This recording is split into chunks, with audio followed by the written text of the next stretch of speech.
Assalamualaikum warahmatullahi wabarakatuh. Ketemu lagi di channel kita Domba Berkah. Kebetulan di sebelah kiri saya nih ada Mas Yudi, tim baru kami ya kebetulan. Nah, beliau ini sudah punya experience yang cukup mumpuni di dunia peternakan. Kebetulan kurang lebih berapa Mas? 12 tahun ya, 12 tahun. Yang fokus di peternakan 12 tahun. 12 tahun kurang lebih di peternakan. Nah, beliau juga sudah pernah ikut dalam program Desa Ternak Mandiri juga, kemudian sudah pernah mengurus beberapa peternakan-peternakan swasta. Nah, di sesi kali ini makanya saya pengen ngobrol dengan beliau, sekaligus semoga bisa bermanfaat buat teman-teman yang ikut menyaksikan channel kita. Oke, kalau begitu jangan lupa juga buat teman-teman yang ada pertanyaan bisa nanti langsung komen, kasih kritik atau masukan di kolom komentar. Oke ya, kalau gitu, Kang, di sesi pertama ini mungkin saya pengen diskusi soal pakan nih, Mas Yudi ya. Pakan. Mungkin gimana kalau selama 12 tahun ngelola peternakan dalam proses manajemen pakan itu sendiri, kira-kira gimana, Mas? Apa yang bisa kita berikan ilmunya ke teman-teman gitu? Ya, sebenarnya gini ya, kalau masalah pakan sendiri, masing-masing punya kelebihan kekurangan sendiri-sendiri ya. Cuman untuk saya sendiri selama ini yang saya jalani itu dari pakan sendiri itu udah banyak model kayak pakan-pakan alternatif yang saya olah gitu, dari mulai limbah, dari mulai pakan yang istilahnya tinggi gizinya, kita beli gitu ya, banyak ini. Nah, setelah sekian perjalanan panjang itu tadi, saya kulik masalah tentang pakan itu sendiri kan. Nah, saya menemukan pakan yang menurut saya ya lebih menguntungkan lah gitu, dari segi efisiensi, dari segi harga, kayak efisiensi gitu. biaya sekaligus outputnya ya, hasilnya. Nah, hasil dari penggunaan pakan itu sendiri ke ternak ya. Dari dulu saya pernah mencoba bereksperimen di masalah pakan fermentasi. Dari mulai bikin konsentrat sendiri, saya hitung rangsumnya, isinya seperti apa gitu kan. Nah, ternyata kekurangan dari konsentrat itu sendiri, kalau menurut saya, kalau untuk breeding ini kurang tepat lah menurut saya. Karena di situ kita harus benar-benar bisa mengatur antara kapan pemberiannya, kapan yang nggak boleh dikasih, kayak gitu harus kita benar-benar jeli di situ. Nggak seperti pengemukan main kita asal tubruk aja, kita kasih sebanyak mungkin, selama kantong kita nggak jebol kan, istilahnya seperti itu. Jadi ini cukup menarik ya. Jadi mungkin kita fokus ke pola pemberian pakan alternatif ya. Jadi kita mungkin bicara akan mengerucut ke fermentasi. Kalau kemarin sudah bicara silase, kita bicara fermentasi, atau kita bandingkan dengan pakan alami, cara tradisional. Apa sih yang memberikan manfaat ketika kita mainnya hanya sebatas rumput atau dedaunan dibandingkan dengan pengolahan yang setelah diolah lah ya gitu. Iya. Nah, fermentasi itu sendiri sebetulnya apa, Mas? Fermentasi dan tujuannya fermentasi itu sendiri kalau menurut saya itu adalah proses pengawetan rumput, proses pengawetan pakan untuk meningkatkan kadar nutrisi yang ada di dalam pakan itu sendiri. Dari bahan bakunya ya. Kalau silase tujuannya hanya untuk mengawetkan si bahan baku itu. Jadi perbedaannya, fermentasi ini untuk meningkatkan kadar gizi, sedangkan silase untuk mengawetkan. Nah, hanya periodik jangka waktu itu tadi supaya kita bisa dipakai jangka panjang tidak gitu ya. Tiap hari lah istilahnya seperti itu. Kalau fermentasi perbedaannya meningkatkannya jadi bahan itu sendiri. Prosesnya sendiri? Untuk proses sendiri beda.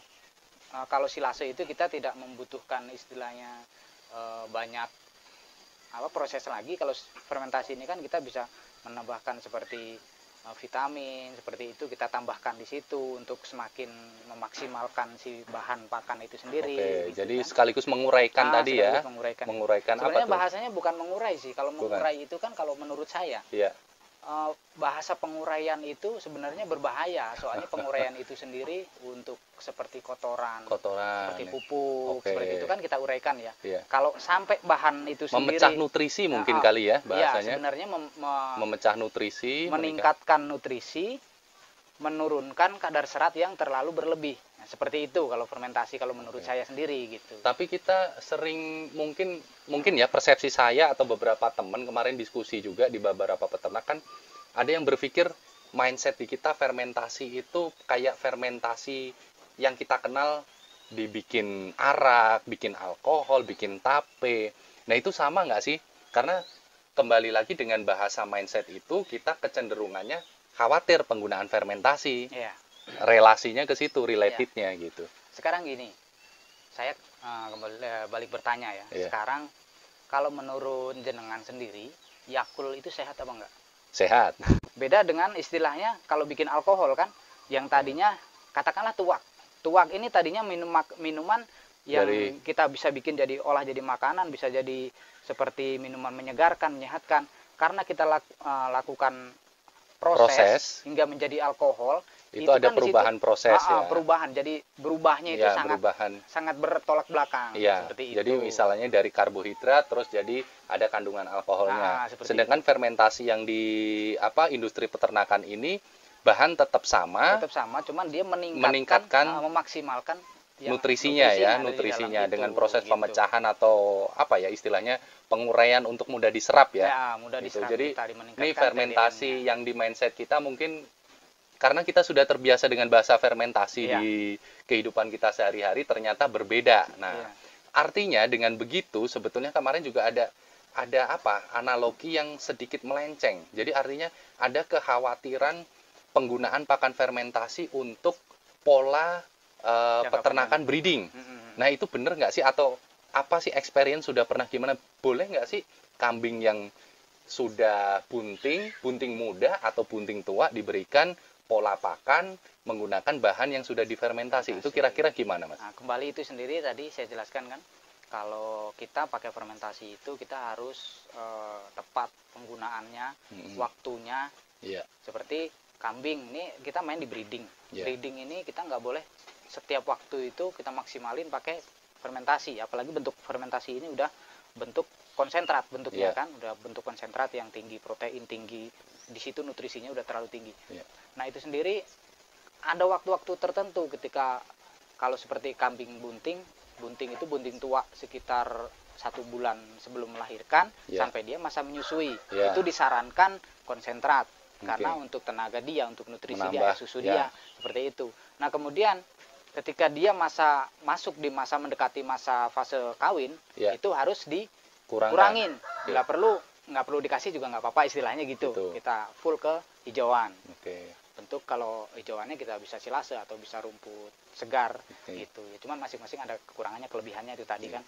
Nah, kalau untuk breeding sendiri, kalau menurut saya nggak bermasalah. Pengalaman saya yang istilahnya sudah berkecimpung di situ, selama kita tepat penggunaannya, waktunya tepat, insya Allah nggak ada masalah. Jadi sebetulnya pakan fermentasi pun itu nggak masalah ya buat breeding, tinggal penggunaannya, waktunya. Jadi kalau tadi saya simpulkan, jadi kapan sih waktu yang tepat? Itu kalau untuk breeding biasanya dilakukan pada masa bunting-bunting yang tua, karena di bunting yang tua itu pertumbuhan janin dan proses untuk persiapan kelahiran butuhkan tenaga buat indukannya. Sedangkan kita akan lebih baik menghindari penggunaan konsentrat maupun pakan fermentasi di kebuntingan awal atau masa mau kawin ya.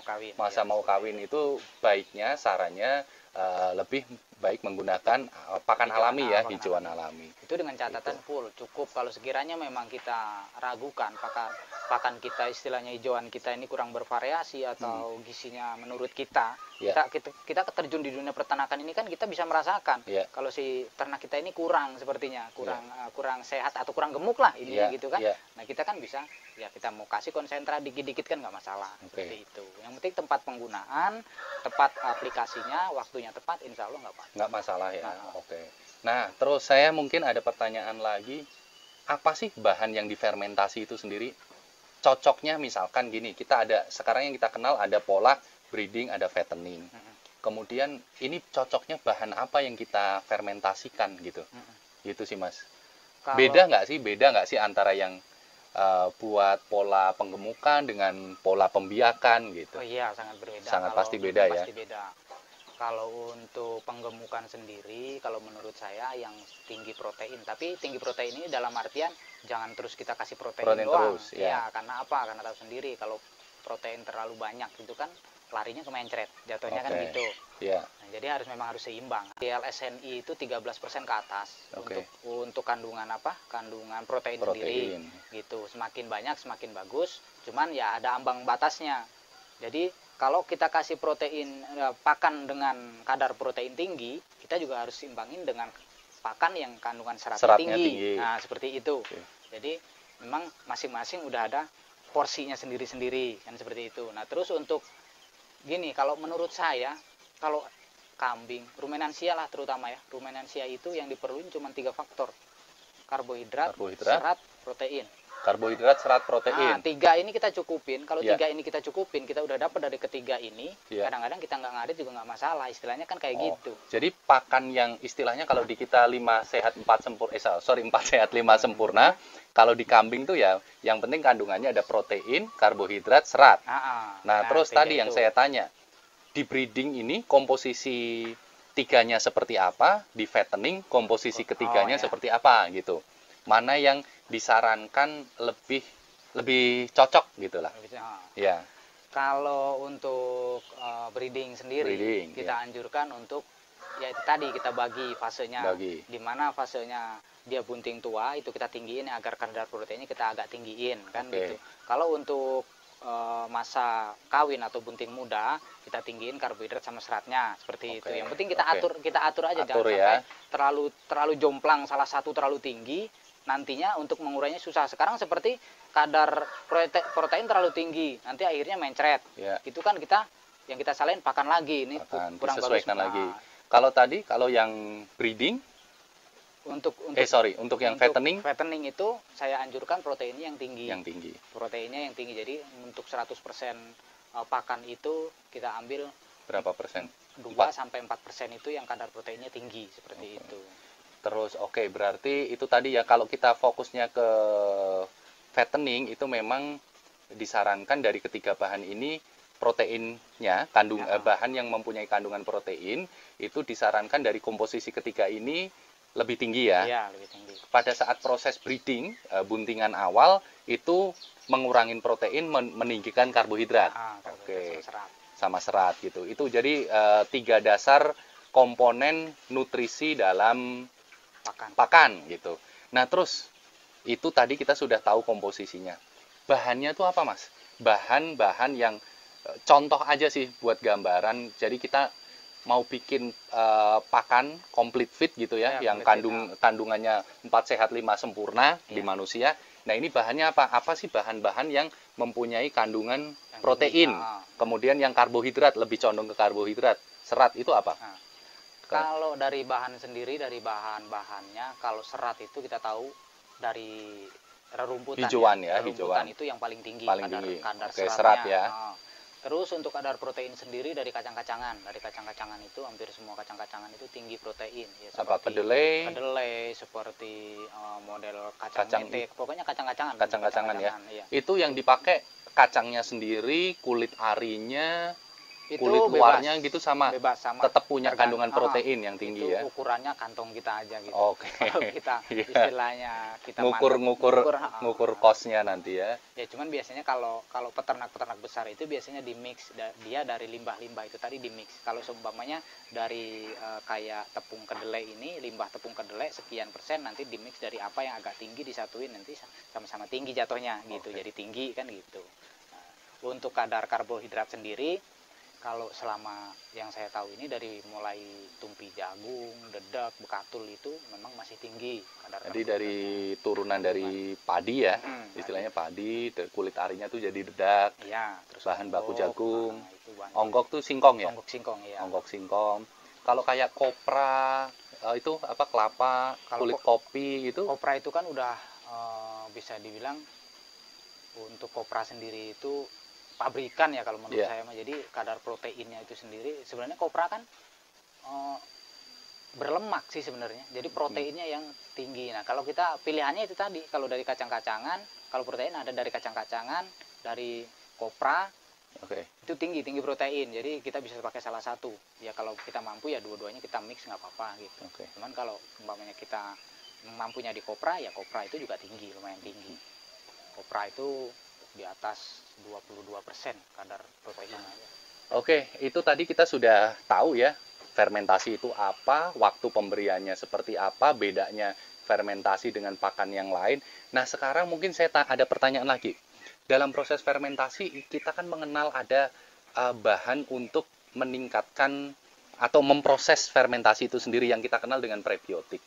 Nah, ini sebetulnya fungsi dari prebiotik itu seperti apa dalam prosesnya, kemudian manfaatnya buat si hewan ternak itu sendiri, Mas, gitu.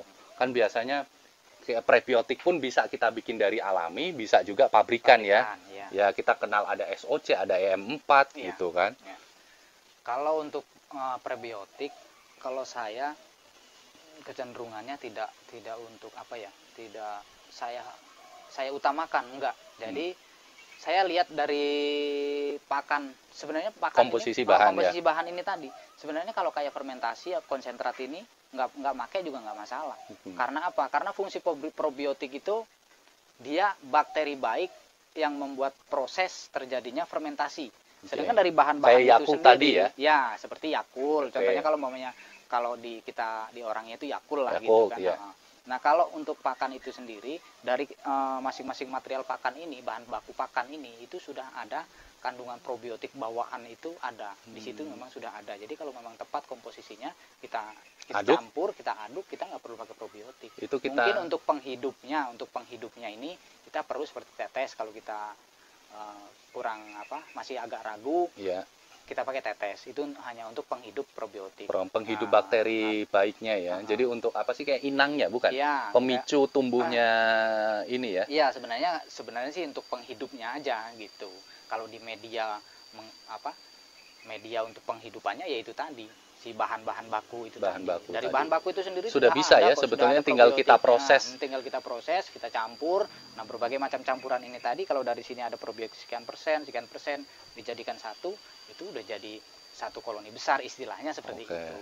Nah, terus artinya gini, seberapa lama sih proses membuat satu komposisi bahan kita fermentasi dan siap untuk dikonsumsikan Kalau fermentasi ini kita bikin konsentrat, konsentrat ini kan berarti bahan-bahan bisa dibilang bahan pabrikan atau bahan jadi ya. Bahan jadi itu seperti ya tepung kedelai, kopra, polar, terus dedak itu kan jadi. Menurut saya jadi, bukan kering ya, bahan kering, bukan barang mentah. Nah, itu sendiri memang sudah ada di situ. Jadi kalau bahan-bahan itu tadi kita campur, beda dengan fermentasi rumput.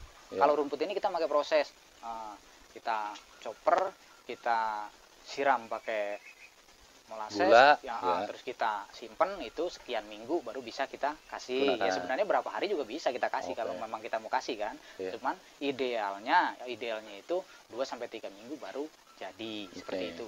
Sedangkan untuk konsentrat sendiri, begitu bahan-bahan sudah begitu tercampur, kita campur, langsung kita aplikasikan juga nggak apa-apa. Jadi cuman ngaduk bahan kayak tepung, gula, mentega, ini langsung dikasih, itu bisa gitu ya.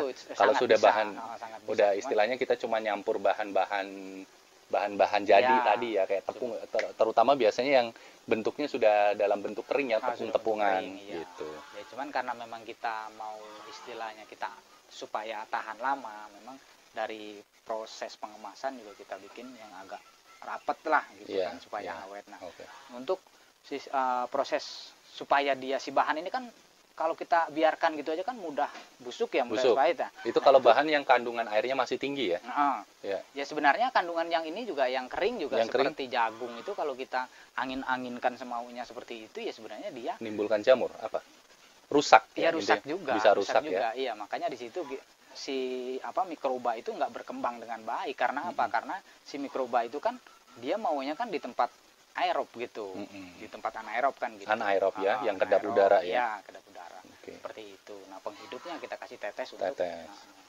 Oke, tadi penghidupnya tetes. Nah, itu kan artinya pemicu adanya hidupnya si prebiotik atau bakteri-bakteri mikroba, bakteri baik ya.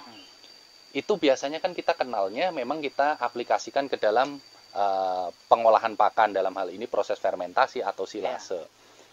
Kalau saya ada pertanyaan, sebetulnya kalau ini saya analogikan lagi manusia ya, kalau manusia minum Yakult langsung, ini boleh nggak sih itu tadi molase campur prebiotik ya seperti EM itu diberikan langsung ke hewan? Sangat boleh. Oh, sangat boleh ya. Karena apa? Ya, kalau di kambing itu kan ada istilah rumen ya. Rumen itu beda, perutnya beda sama manusia ya. Iya. Kalau seperti kambing ini kan dia begitu makanan ini dikunyah, dilipat masuk ke ruang pertama. Pencernaan pertama. Nah, itu fungsi dari rumen itu sendiri kan mengolah si rumput itu tadi menjadi lembut, apa sih? Beda tekstur di situ lembut kan ya, gitu. Beda seperti itu. Nah, rumen ini sendiri kandungannya ya probiotik itu tadi, bakteri baik itu. Ya seperti pabrikan-pabrikan probiotik pabrikan itu yang mereka ya acuannya ya yang ada rumen yang ada di dalam perut ruminansia hewan ya, hewan ruminansia. Seperti itu. Jadi boleh ya? Sangat boleh. Sangat boleh. Cuman pemberiannya tepatnya berapa gitu, Mas? Kayak kita makan minum Yakult kan nggak mungkin setiap hari lah. Kalau ini mungkin dalam satu periode 1 bulan sekali aja cukup kali ya. Sebenarnya kalau untuk pemberian probiotik sendiri itu kan untuk menjaga kestabilan rumen dia. Itu kalau umpamanya mau dikasihin per 1 minggu sekali nggak masalah, campur air minum ya, ampun. Ataupun untuk 2-3 hari sekali kalau memang kita ada yang nggak masalah seperti itu sebenarnya. Jadi itu untuk menjaga jumlah bakteri baik yang ada di rumen. Kalau kambing, menurut saya kuncinya dia ada di pencernaan sih, di pencernaan. Kalau pencernaan dia normal, insya Allah nggak mudah sakit, seperti itu. Iya. Tapi pernah juga proses pakan fermentasi itu menimbulkan mencret gitu. Itu kenapa, Mas? Atau apa sih? Apa kita salah dalam proses atau memang itu proses adaptasi alamiah yang dialami oleh si hewan atau gimana tuh? Nah, sekarang untuk pemberian pada ternak, fermentasi ini pemberian pada ternak ini mengalami kendala ya, seperti mencret, kadang-kadang ada yang bilang keguguran, ada yang bilang majir, seperti itu ya. Ada juga seperti itu, laporan-laporan selama ini yang ini teman-teman ada yang seperti itu.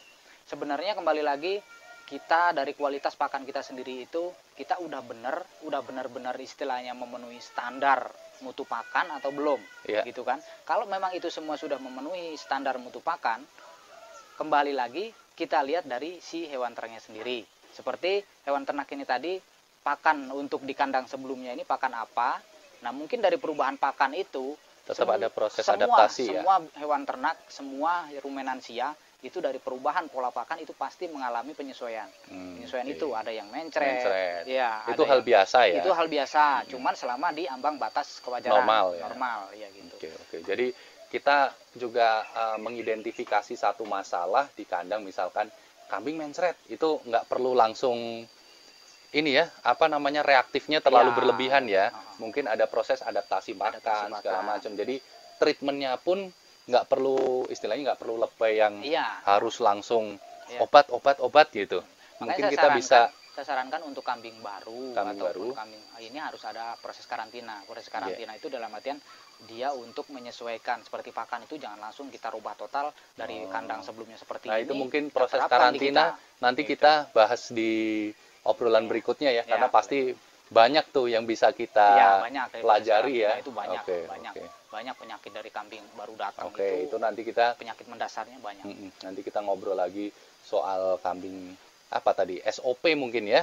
Gimana treatment datangnya kambing baru supaya aman buat ternak kita yang lama maupun yang baru gitu ya. Gimana sih, ada saran nggak sih sebelum sesi, mungkin kan ini timingnya udah cukup panjang ya.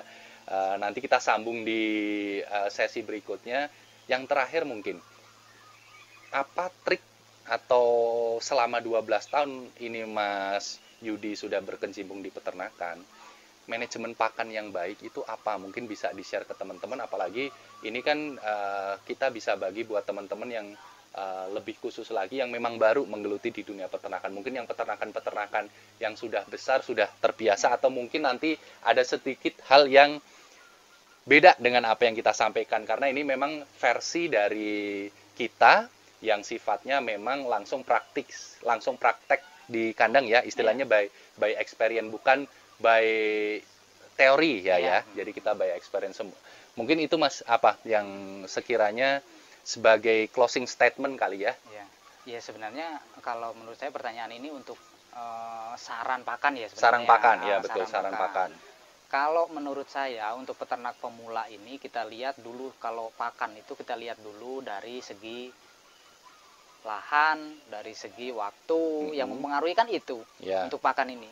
Kalau kita waktunya ada, pakannya nggak ada, kan kita harus nyari. Kalau tempat pakannya kita punya, tapi waktunya nggak ada, sama juga kita kerepotan kan gitu ya. Kalau saran saya, kita imbangin aja. Kalau memang kita waktunya berlebih, ya kita pakai hijauan full, nggak masalah. Karena memang itu alaminya si domba maupun kambing memang itu untuk tapi tetap tinggal kita pilih proses pelayuan, dan kita tinggal pilih bahan bakunya yang punya kandungan tiga tadi yang bagus ya. Kalau memang istilahnya kalau rumput jangan rumput yang asal-asalan di jalan, rumputnya kita milih ya minimal berbagai macam jenis. Nah, kalau memang kita waktunya kita nggak ada, ya kita bisa pakai yang istilahnya semi lah. Kita bisa pakai fermentasi kan. Metode pengawetan ya. Pakai metode pengawetan. Nah, kita ngajak orang, kita arit, kita bikin silase. Nah, insya Allah itu juga bisa. Tapi ya itu tadi, kita harus bikin kalau silase ini complete fit jadinya. Di situ 3 unsur itu tadi wajib ada kan gitu, seperti itu. Nah, kalau memang kita waktu ada, tenaga ada, uang ada, ya apa salahnya kalau kita bikin konsentrat juga. Konsentrat sendiri ya. Sebenarnya di sini juga di kandang sini saya nggak fokusin di fermentasi ataupun silase ataupun hijauan, enggak, tapi tiga-tiganya itu memang saya gabungin seperti itu. Karena kita juga nanti kita akan belajar juga gimana ini ya, menghitung efisiensi efisiensi, dan itu komposisi ransu mungkin Mas ya. Komposisi ransu nanti mungkin kita bisa share ke teman-teman ya. Gitu. Karena menurut saya nih sesi yang kita buat nih, obrolan bergizi di kandang nih cukup menarik. Kita bisa sharing macam-macam, karena biasanya saya ngobrol sama Mas Yudi nggak pernah di record. Nah, ini semoga record kita hari ini bisa bermanfaat buat teman-teman. Oke, gitu ya Mas Yudi. Terima kasih banyak nih ilmunya. Semoga teman-teman yang nonton bisa mengambil manfaat dari apa yang kita sampaikan. Oke, mungkin itu dulu. Kita ketemu lagi di sesi berikutnya. Wassalamualaikum warahmatullahi wabarakatuh.